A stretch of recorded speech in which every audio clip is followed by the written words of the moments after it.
Comfort mattresses offer maximum comfort for a healthy body and a peaceful mind. Our mattresses are durable and specially made to give you and your family the joy and happiness of a good night's sleep at an affordable price. Comfort mattresses come in different types, color, and sizes. They can be found at our dealer shops and agent stores countrywide. Where there's a home, there is a Comfort mattress. Keep safe. Another bright day here in the Pearl of Africa, Uganda. Like we always tell you, Uganda is one of those countries with very beautiful weather. Right now behind us is little droplets of rain. Sometimes you find us doing the show in sunshine. That shows that all kinds of weather we have in Uganda. Make sure you make a visit to this Pearl and enjoy. Jordana Sports TV is where we at, and it's the spotlight. Spotlight is where we focus on those personalities that have excelled, that have fought, that have earned their names in the greatest industry we have today, sports. And in football, we have one of the best you'll ever see, Mujib Kasule. Mujib Kasule gwe atulaba muna Uganda n'abantu bonna y'omu kwabo abataddewo omukululo omunene naye ng'ate ffe abamumanyi tulaba atandika butandisi. Bw'omulaba ebintu byakola n'ebintu byatuukako olowooza nti akemebwa, n'ekyo kye kyamutonderwa. Yatandika okukola ebintu bino ng'akyali mwana muto, ng'akyasoma, era akyabikola. Ebintu ebimu tebimwenkana, binene nnyo, naye ffe abakkiririza mu Katonda tumanyi nti abeerako ekisa kya Mukama oyo ayagala okuwalampa olusozi, keebe Sayuni keebe ki. Olunaku lwaleero tumukubyemu tooki omutegeere ddala, up close and personal. Mujib Kasule, welcome to the spotlight. Thank you very much. I'm glad to be here. So ketutegeere Mujib Kasule yaani? Mujib Kasule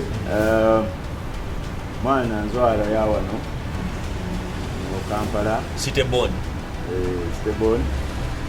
wandege yawo mutabani wa Haji Sheikh Muhammad Biza Kasule omukyala omugenzi Hadiza Wanyama Biza. Bamu family nene, family y'omugenzi Haji Musa Kasule. Haji Musa Kasule yeri Haji Musa Kasule Road. Okay. Yajja wange era bamu family tusuka mu baana 16 kuba taata wange. Kuba taata wange alina abaana abava mu musaayi gwe ne mu mikono gye. So tuli bangi, era awe wandege yawe nazaalibwa era wenkulidde paka kati. Era wosaalira. Era wensaalira, omupiira wenguzanyira, emirimu gyange ng'ogyeko egy'omupiira n'egy'omupiira giri awo. Ne office eri awo. So obulamu bwange buli awo muwandege. So oli nina mukwano gwange Musabe Henry yeeyita meeya w'Entebbe. Oli bw'akuyita meeya w'Ewandege yaba talimbye. Naye ate nga nze siri meeya. Ngamba bw'akuyita. Mu mbeera eyo. Kubanga buli kasondo okamanyi, ne bw'oba oli ku ssimu gamba bw'oweta wano dda wano, bw'oba okoze kino wano waliwo aba chips, bw'oba oyagala kino amafuta gali wano, yonna yonna ogiyina ku fingerprints. So awo ne kariya yange y'omupiira wetandikira Muwandegeya. Nga tukyali mu kali akadayale ak'ekyayi twakazanyiramu. Muwandegeya terina nnyo bibangiriza biri awo, naye buli we twafunanga oba mu street oba mu lujja lw'omuzikiti oba wali kati wolaba Washing Bay, twawe twatandikira akapiira kaffe. Muwandegeya eri makkati ga ghetto bbiri oba slums, Katanga on one side ne Kivulu on the other. Kati ffe tuli awo. So obulamu bwange nze namikisinga nnyo n'abaana abava mu areas ezo, era bwentyo bwenakula. For record purposes, manya ki gojjukira awo nga mukuba kaddayale? Kenneth Kwiri, Kyambadde Wile Jamil. Kati ate abo mbasanga eri mu Kayoffe Kawempe. Njagala tutandikira awo. Naye Muwandegeya wano mwalimu Kyambadde, nga Star ava mu Katanga kati nga nze ow'Omuwandegeya naye nga nina abannange be nazannyanga nabo Kenneth Kwiri waliwo omugenzi boogera Ekisitu Kayenga Fred Hussein twali bangi era omanyi ekyalo kati ate oluusi nga tugendako ne mu Makerere munda eyo mu university manyi mwakwatanga kayi kamwe ne mutambula bwe musanga abali omukaaga ne muteekawo ne mwekuba so ffe twayingiranga nnyo mu Makerere eyo gye bayogeranga Oluzungu tutandika era eyo yo mu Makerere be nakula nabo era ennaku zino mba nsanga ku street ne baŋŋamba you really made it because bandaba nga ndi muto mukadayari ako oluusi tolina saati engatto zibuze kuba kyezijjukira mu dayari nga balina engatto ze zikola goolo naye ng'omupiira guyinza ottabuka n'otajjukira nti wazze nazo ogenda okutuukanga eriro kutuukaka oluusi ne bagamba engatto ziriwo bigere engatto ziriwo noddayo ku goolo ne saati oluusi so eyo yali ezaali academy zaffe grassroot football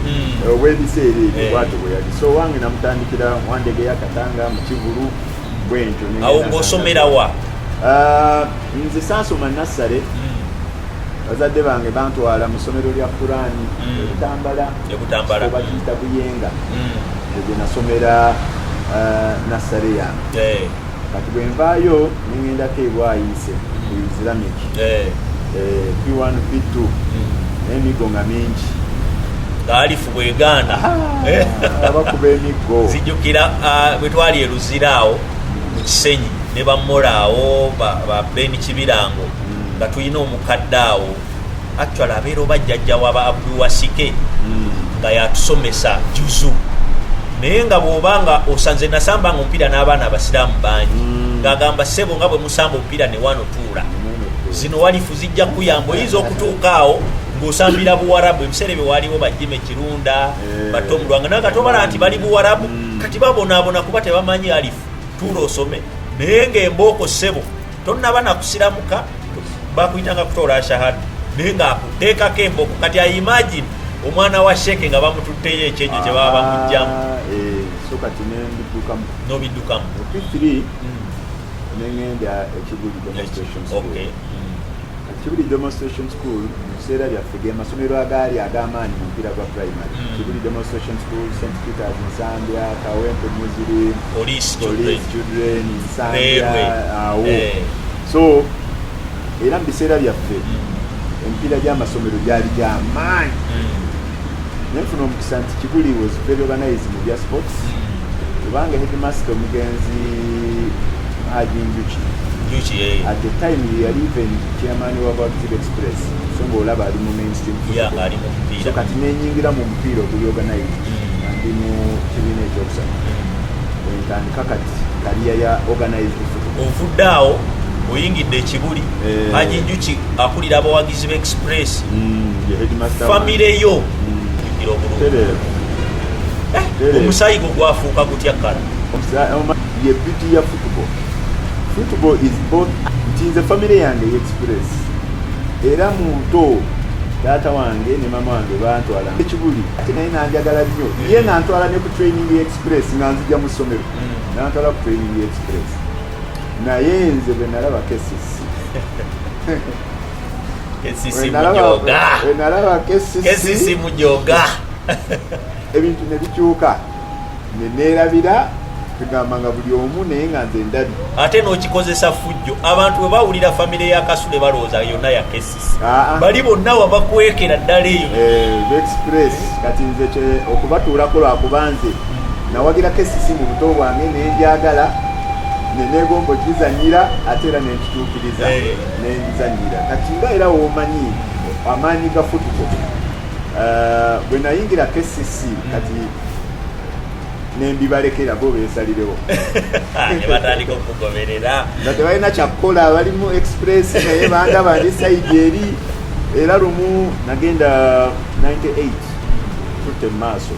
twali tuzanya actually 99 twali tuzanya Express ne KCC ne mama wange najja ne muganda wange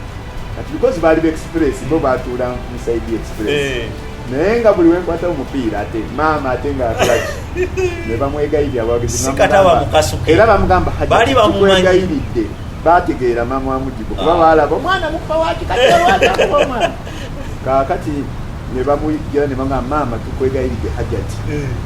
tambula bulungi oddeeri tenekulaga mpisa zaffe embi tetuliko kyoliko tukimanyi ate naffe tuyinza obutakigumiikira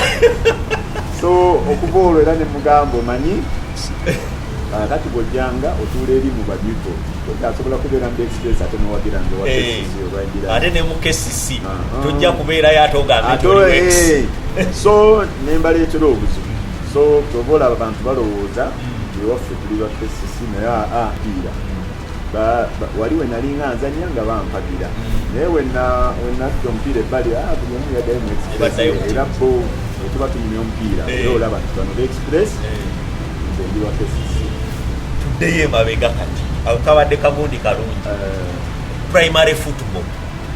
mannya ki gojjukira awo mu kibuli yennyini demu then ne mu competition mu extra schools endala buli demu bwe nyingira nasanga abaana nga bamanyi omupiira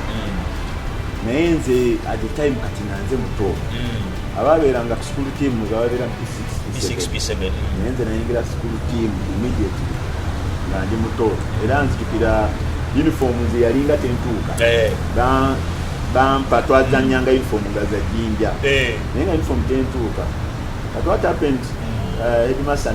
nandeetera nze a different short eri yali ya red nga yajinja nandeetera ka short nga kabbulu nga ate kakaveera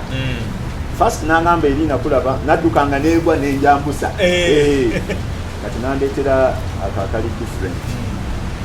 kati abantu benasanga walingayo Peter Kavuma omujjukira oyo wenasanga ng'asala ekisaawe n'akiteekaawo omupiira nga gukyuka nagenda omulaba ate mu express nga back gamalira mu back era buli omu yeewuunya era ebino olina biiga ng'oli mu mupiira Peter yasalanga abantu n'abayiwa wansi era ng'asamba namba 7 kati nze bwe ngenda ku school team bambuuza osamba namba ki simanyi lwaki abantu ffenna abali mu mupiira enamba gitwasooka okukwata buli omu agamba namba 7 oluusi nga namba 7 eyo nze ndowooza mu Uganda ye yasinga okukyaka because we twakulira Obadiah Semakula yakyasa nnyo ennamba eyo by the way kyetaaga ndowooza omukolerayo n'ekijjukizo because 7 w'eggwanga ekigambo kyakola ki kati Basamu Simba bagenda okujja bavubya bonna basambanga ennamba nnyingi naye nga bwabeera mu 7 era olaba kuba Mazinga yakubanga neeno naye nga era 7 because abantu balowooza nnyo nti no 7 yeeka yawaata 11 ate nze nalabanga bawaata nnyo naye 7 eyo yali promoted nnyo kakati nange we bambuuza ennamba nengamba 7 kati ne bagimpaamu awo tugira eriko Peter Kavuma waliwo omwana mulaba mamita Sula Matovu ngaali mu kibiina kyawaggulu twalina Kiyonga Ali twalina Irumba naye mujjukira twalina abaana Damulira Twaha twalina Kangave Hussein twalina Kyeswa yali mu goal Nobert Kayondo Kyeswa si ye muganda waba Weruzira Kyeswa Weruzira yakwatako ne handball emyaka gyali mingi yakwatako handball muganda waba Mukiibi Weruzira Mukiibi ba Eri bacheza Isa Kyeswa kati abo be baali basita b'essomero nenzija emyaka gyange nembayingiramu and I became the star of the school kubanga nze nazanyanga mu junior nenzanya mu inter nenzanya ne mu open olunaku lumu nga nzanya matches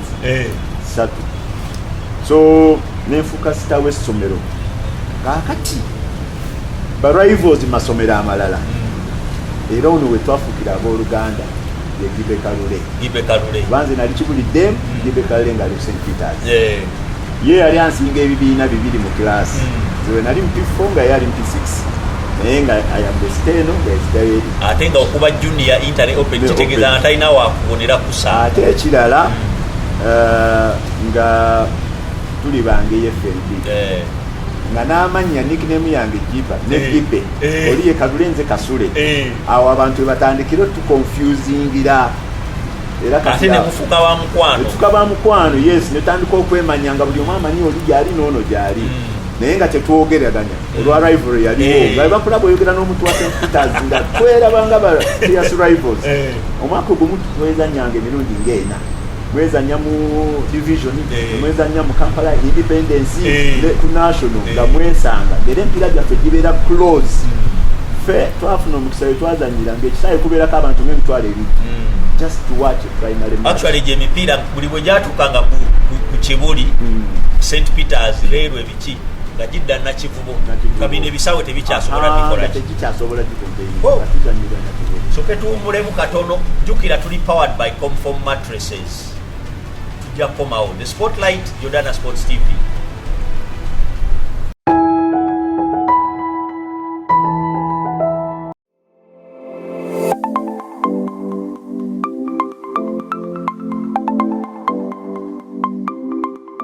Comform mattresses offer maximum comfort for a healthy body and a peaceful mind. Our mattresses are durable and specially made to give you and your family the joy and happiness of a good night's sleep at an affordable price. Comform mattresses come in different types, color, and sizes. They can be found at our dealer shops and agent stores countrywide. Where there's a home, there is a Comform mattress. Keep safe.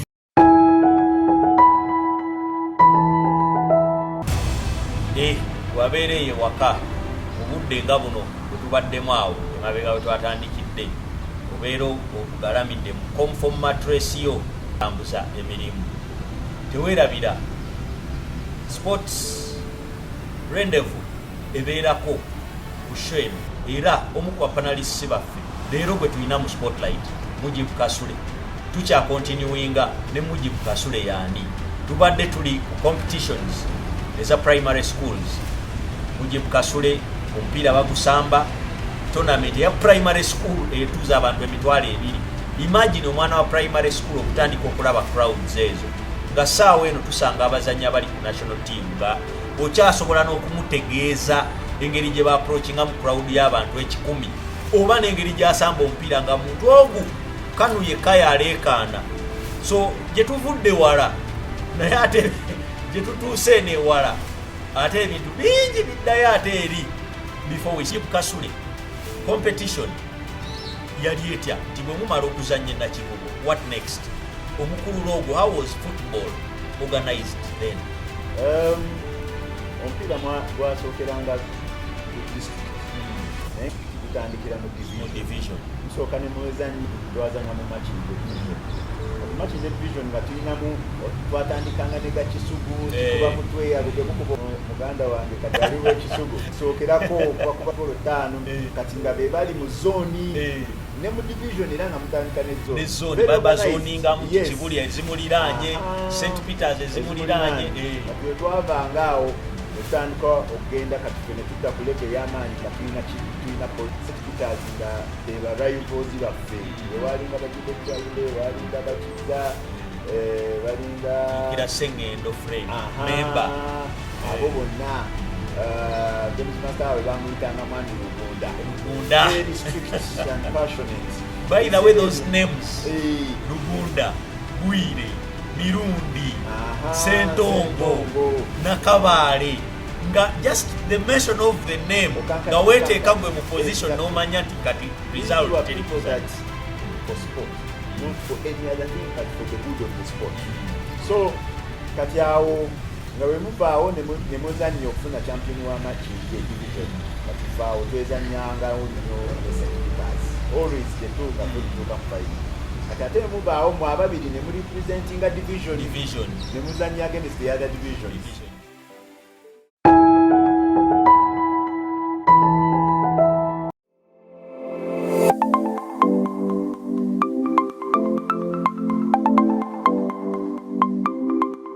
Comform mattresses offer maximum comfort for a healthy body and a peaceful mind. Our mattresses are durable and specially made to give you and your family the joy and happiness of a good night's sleep at an affordable price. Comform mattresses come in different types, color, and sizes. They can be found at our dealer shops and agent stores countrywide. Where there's a home, there is a Comform mattress. Keep safe.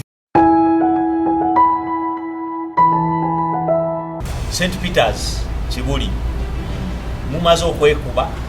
rivalry erinye ate kakati mwegatta mukiikirire division adjustment eyo abantu abasinga mwekyawa paka because nzijukira there was a moment twali mu Luzira nga naffe Luzira ezene nagulu katali that time nga zikiikiride machinge division nenga you have to force omukwana ate kubanga kati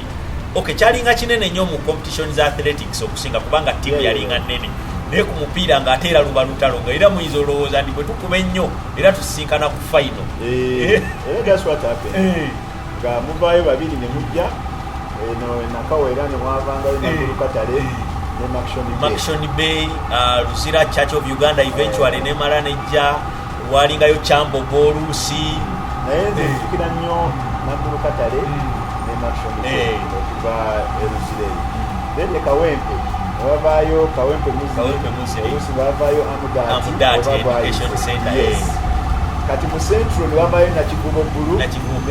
ne Shimoni kati awo ne mugende Nakikubo nemwekuba omupiira mukeera ku maca Lubaga Boys Kitebi Oluusi Kitebi Kitebi because my best match in football ever was against Kitebi and the hardest era abana bakibulidde bwobabuuza essomero lyasinga one single match bajja gamba kibulidde junior against Kitebi. Kitebi yalina omwana fe twali twamanikineminga Maradona yali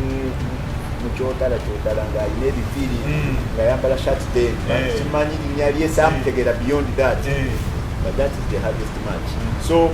Kitebi yeyavange so kati nemugenda nemuzanya kweyo level nemufunamu agenda kufight kakati Kawempe niwasooka bavaayo Ibra Sekajja Musoke Lawrence Wile Kyambadde naye abeeyo baali bayaaye nga webekuba eri mu zoni abayiseewo bano abalala bamuwa abakolanga Simba ne Yanga tiimu ekiika yetwala etwala ne baleetaawe Nakikubo era ne gusobola kutabukira awe Nakikubo kati ate gwe yakulira Ewandegyange oluusi obeera Nabeeri ng'omanyi oyo tasoma eyo naye nga tolina olutalo ng'olubeera awo mwekuba then nemwekuba omupiira then nemufunako champion wa Kampala kakati at that time tetwalinawo nnyo academies tetwalinawo nnyo but waliwo one youth program wano mu Kampala gye bayitanga Kayofa Kawempe awo Kayofa eyo nga bwe tuba tuzanya gino egy'amasomero bascouts baabwe babeeramu and that's how now me from Kibulidde Gibe Kalule from St Peters Banuko now Ibra Sekajja we ended up in that Kayofa which was a youth organized league mu Kawempe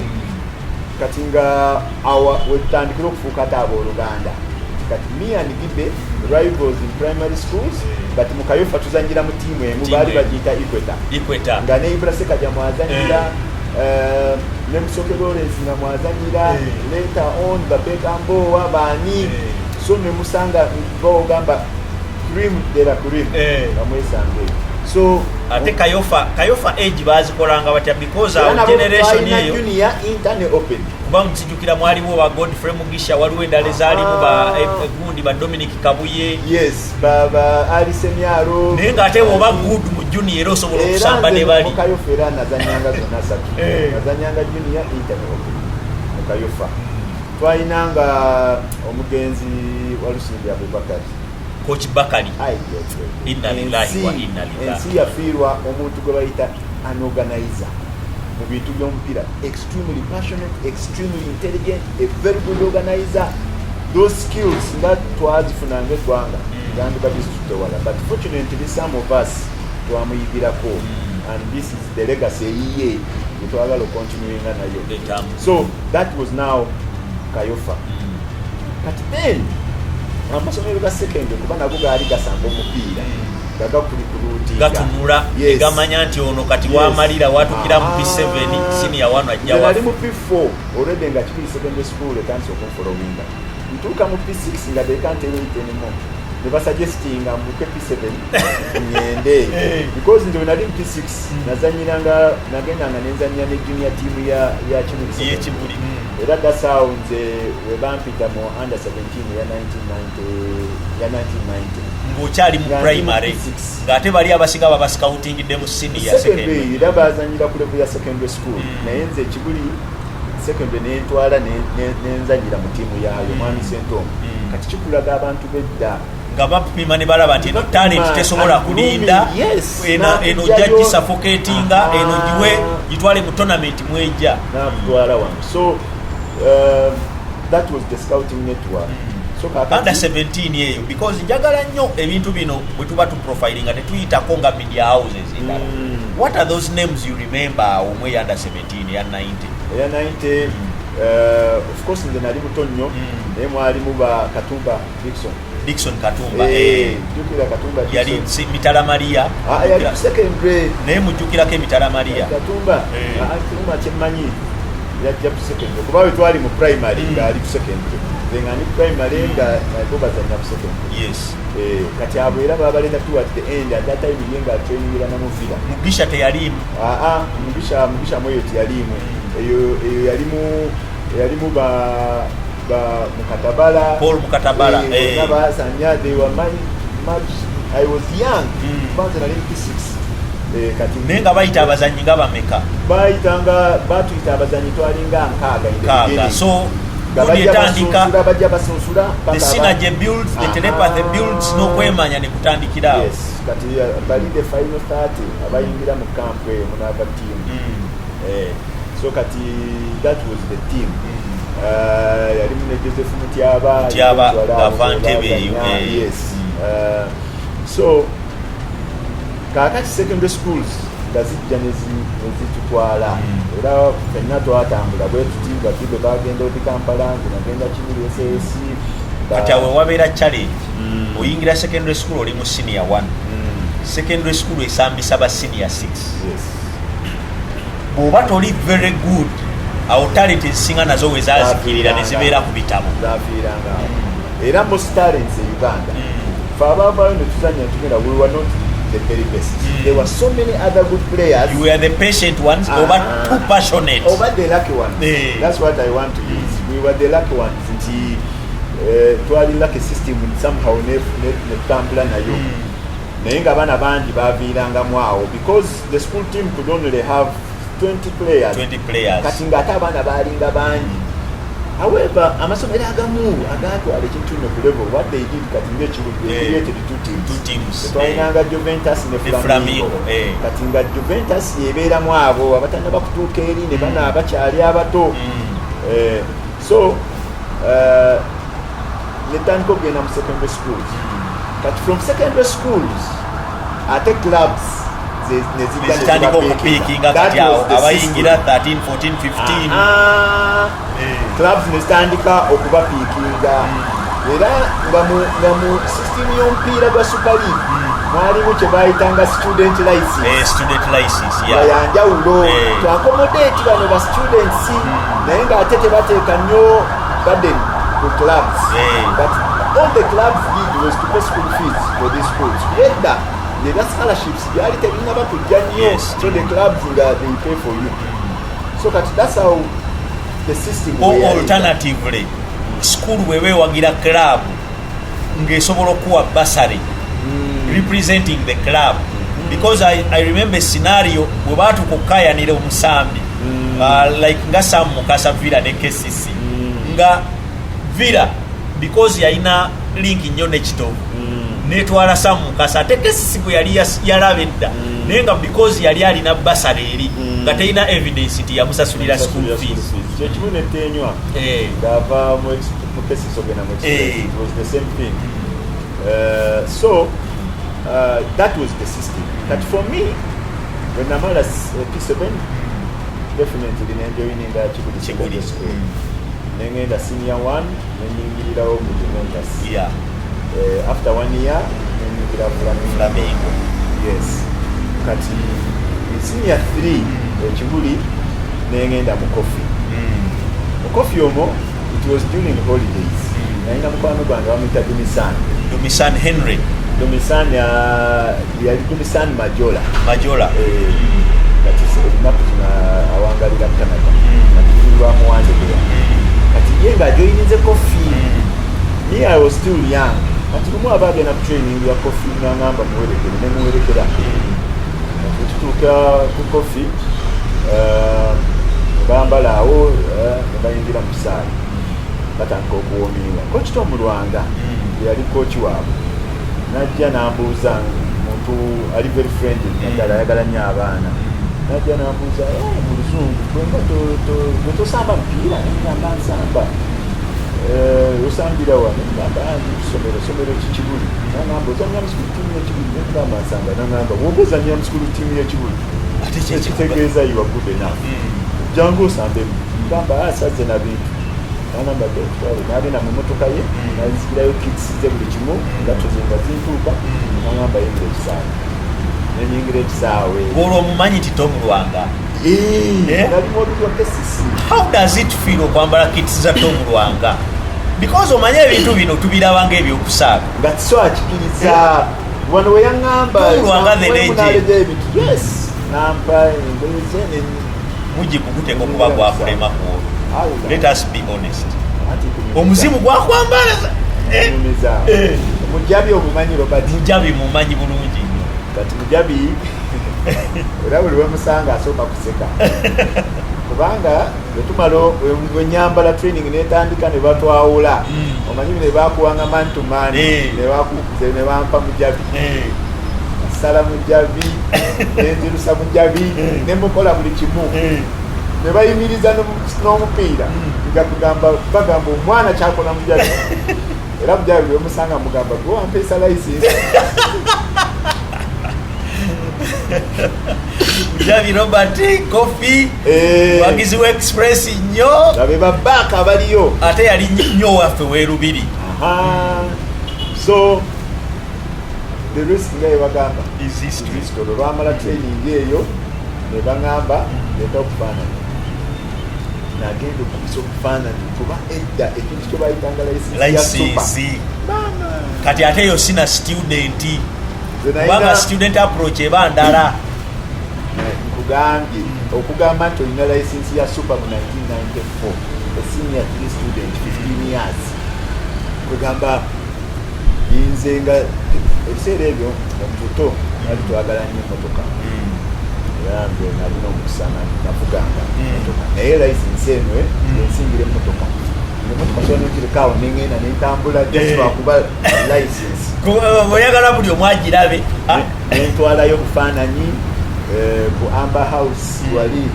wamwami bakyayita Semugabi negenda eyo Amber House ekibirirawo ekizimba offices wezaali eza Kofi Martin awali posta awo eyo nenyambuka ne bankolera license ne bastampinga buli kimu nensayininga ebyetagisa nenfuna license 2 weeks later ejjukira omupiira gwa Villa ne Kofi ogwayiika bamale bakumera efali gumanyi bulungi nnyo kavule omupiira ogwo ba Isa Sewanyana yakuba golo ne bagisala yakuba heda ne bagisala kati bwe bagisala referee n'agamba free kick goal kick kati aba Kofi bali mu celebration eno bagamba goal kick oba offside ne bagutandika eri mu katabala n'ateeba kati abapira babajja mu celebration awe gwakoma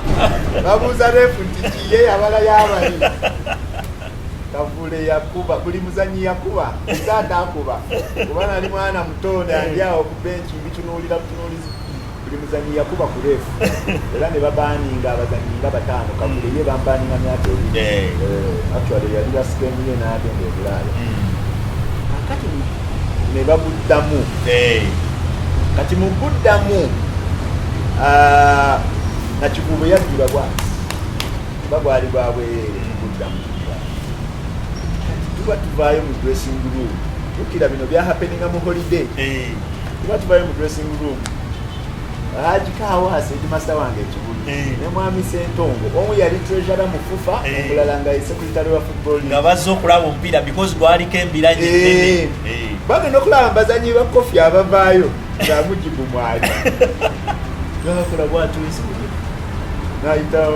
Haji Kawasi naita mami St. Paul esiguli kuti. Akola kino yagwa sukali. Egenze dimu ko. Ona mwamba tsinke sayinga license. Sikupira kusayinga license. Maliyo baziretanga yokola bukozi kawali. Mama anyway nga tuzanya omupiira era nabo gwagwa wano ogwo kati nzira y'okusomero nga bandize mu office ogenda okya ku mupiira ani yakuwa license era kati tusazeewo tokkirizibwa genda mukanya mupiira nembagamba tekisoboka nze kati ndi musambi wa super league zanywaako oba mwagala obadde mwagala omaze okufiiringa ku ki sikomuguwa mu bimpipi nebitabuka olwo nga argument yaabwe eriki otandise mangu oba oyinza okuleka okusoma ntandise mangu omupiira gugenda kuntwala kati jjukira nze ekibulisa agendanga futuboola wadde eno sayidi eno omupiira baali bamumanyi naye muzeeyi wange nga tosobola mubuuliraebimanyi ngaawulira bulizi nga yawulira nti ekibuli bakuwadde ekifo naye ngaera yagendayo neyesasulira ngaakumanyi nga student kati Haji Kawasi ng'agamba omwana ne muzadde we omupiira gwonoona abaana bano tugamba nga ekyo kye baliko neŋŋaana nekugaana ne bitabuka nnyo ne bangamba okungoba ekibuli ne biyingiramu muzeeyi eventually anyway ne bangoba n'ekibuli bangoba ekibuli mu senior focus first time nengende Naggalama kati bwentuke Naggalama tuzanya post primary ya 95 yali ebaali Haji andaba angamba naye what happened to you naye mwangoba kati nekimulumiriza angamba omanyi katukole ki ofuna first grade yakutonyawo ekibuli cut the long story short netumala first grade nefuna nenzirayo ekibuli bebasomesa baffe betulina ennaku zino difference eriwo ayagala omwana asamba omupiira naye era amuprotectinga asome ate amuchallenginga okuyita ebibuuzo twalina bangi nnyo betwabeeranga nabeerubiri omusomesa akugamba yingira ekibiina musambye omupiira muli mu corridor mukyacelebratinga victory Mr. Ntanzi najja n'abagwamu gende mu kiraasi buli omu n'oba nga tomanyi kibiina mwosomera olwo bukukeerera mu myaka egyo omwana ye aba takiraba naye kati eno wookula olaba value abantu abo kyebalinga bakola kibakwagaliza omupiira gutuuka ne gukoma naye ng'ebitabo ekyasobola okukola ki so mu kariyayo olinamuko Naggalama oddayo kati wali abayinza okukuba eyo debate ekibuli mujibu yali Naggalama omanyi ab'omupiira kati ab'e Naggalama baba bakulaba ne tournament egi bo bayinza olowooza yonna gye wamalira kati naliwo kaawo Naggalama gamuzanga oti enyumala nenzirayo ekibuli oddayo ekibuli ku condition yali nti omupiira gwa super league waliwo twakomangaayo kati nyingira senior 5 kyokka eri kimulumiriza naye era akomyewo era omupiira tegumwe excitinga kyokka nga bemuomupiira angamba komawo kubanga kimulumiriza ekyomuzadde okuzzaayo omwana nga talina kye yasoma newankubadde amugaa nti yasamba omupiira kiba kiyamba nnyo essomero n'omwana naye omuzadde glory y'ebiseera ebisinga ebeera mu kusoma kati nga omanyi yali amanyi bamanyiganye ne muzeeyi ampadde omwana we ate muddemu mukifaananyi bwekiti naye nga ate ne talenti alaba ntiina ayagala mbitwale naye nga he needs to guide me kati wali mu kusooka nali ŋŋaanya okungayiringa kati mukuddayo nga nzikiriza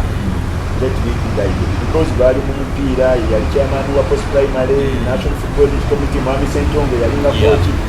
so I was in good hands kati wano nkuzeemu n'amalala gakendedde mu nenzirayo mpira gwa super league nengongula nentandika senior 5 olwo kofi ekola losi kofi yo nga yakita then I became the school captain mu Kibuli nensamba mpira gwa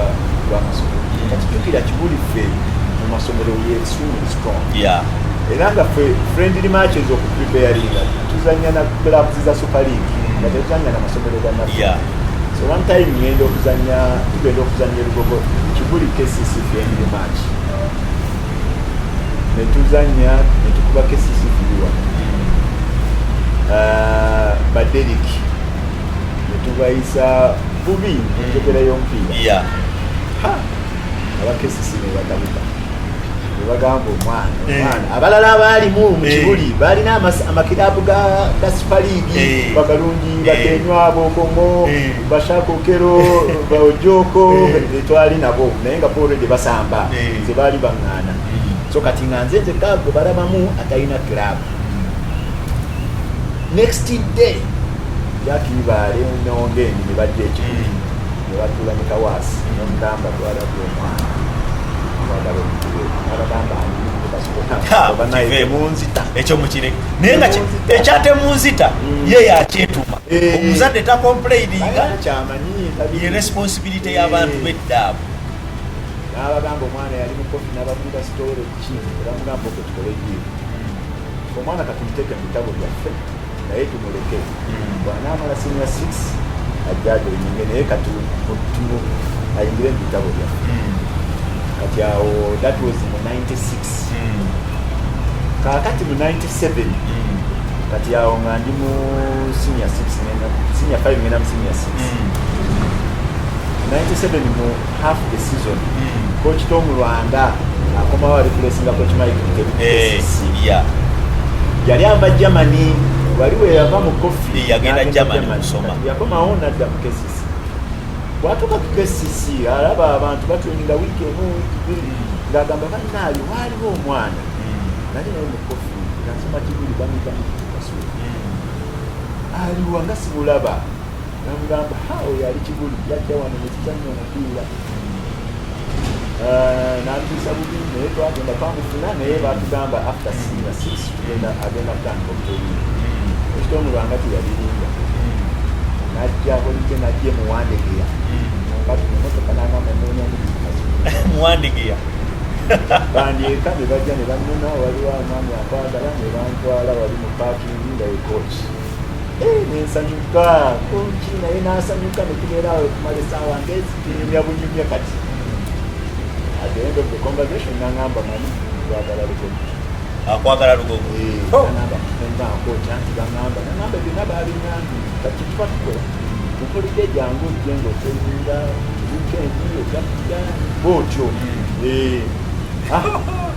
soke duwumule namu Comfort Mattresses yekuleetera Spotlight ku Jordana Sports TV teno Dikta Musoke tuli ne Mujibu Kasule tukomawo.